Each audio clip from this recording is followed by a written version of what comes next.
So, hi, I'm Robin Stienberg from the National Critics' Choice. Hi, Robin. And yes. Handsome devil. Yeah, and here we are at National Critics' Choice. We love to know how you start being a comedy. I started being a comedian. My father had comedy albums. Remember big vinyl records? Oh, yeah. And every family had a wide, big wooden record player in their living room. Yeah. With the centerpiece of living rooms in like the 1970s.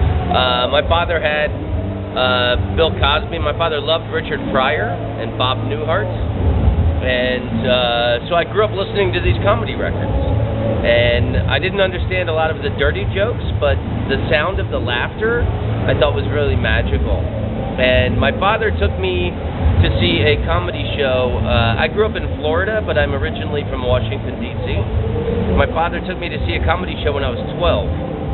And the stage was right next to the door. It was a very thin, shotgun shack type of room. And we walked in. I was 12 years old.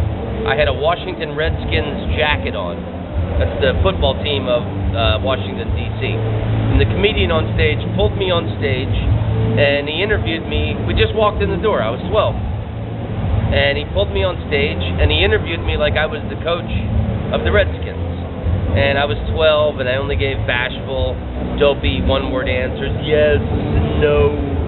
But I'll never forget standing on that stage and seeing the people's happy faces thrown back in laughter and all of the teeth in their mouth.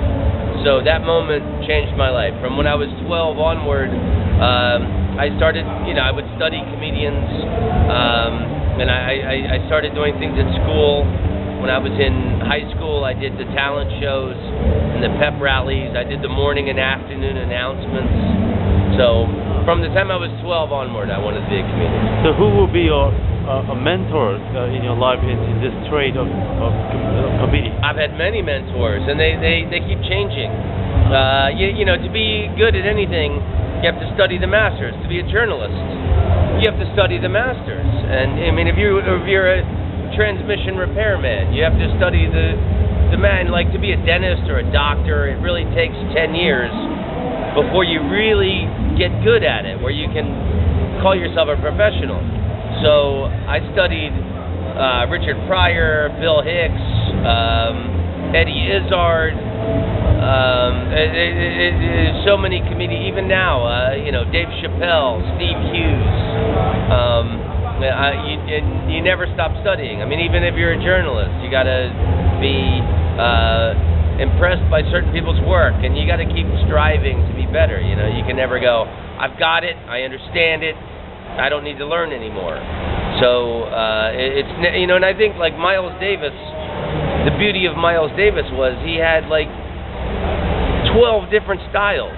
Over a course of his career, he completely changed his style like 12 times. And another important thing Miles Davis said, it's not important the notes that you play, it's the notes that you don't play.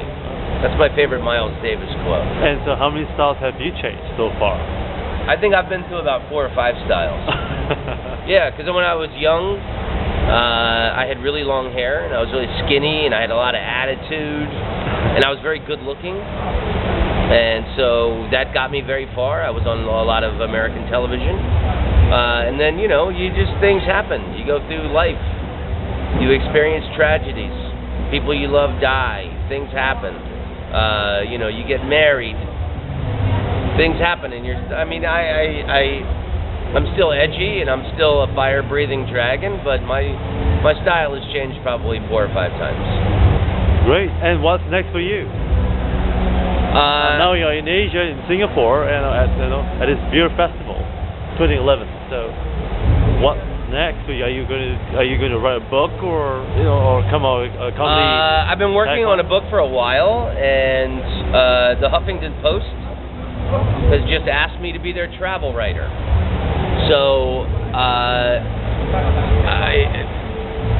that's a side project. But the main thing is I've been pitching a television show about, I want to make a comedy travel show. I want to be the Anthony Bourdain of comedy. The way Anthony Bourdain goes around the world and it's all about food, I want to do that with comedy. So I filmed a pilot. I was in Malaysia for a month There's a brilliant comedy scene in Malaysia. You got Malay Muslims, Chinese, Indian Hindus, and that's the comedy community.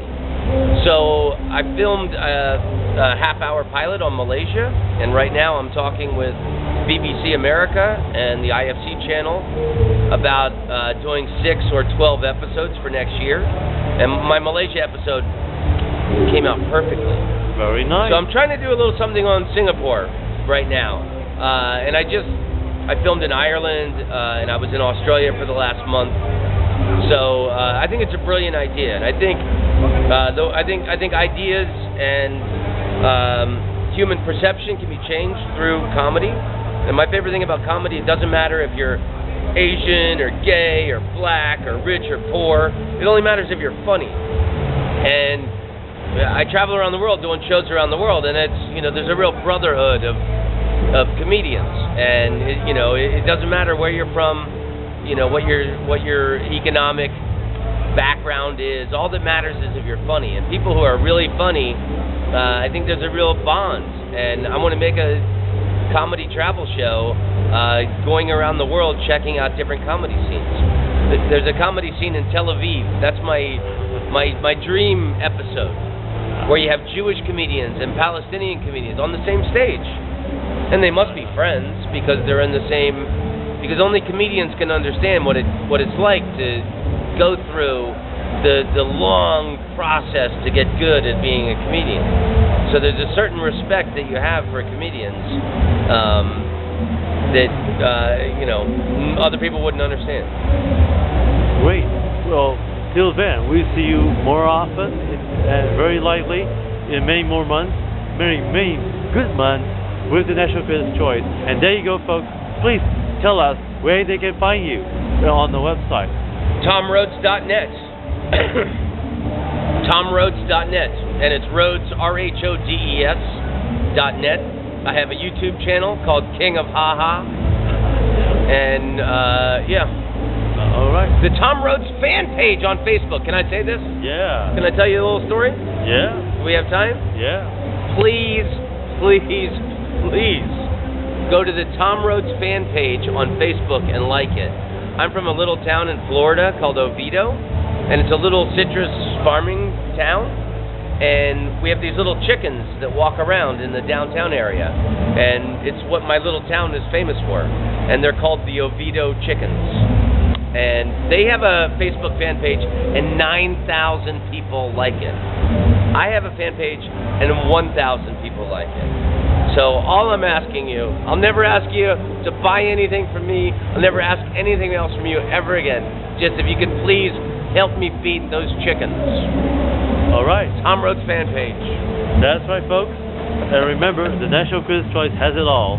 And please visit this comedian.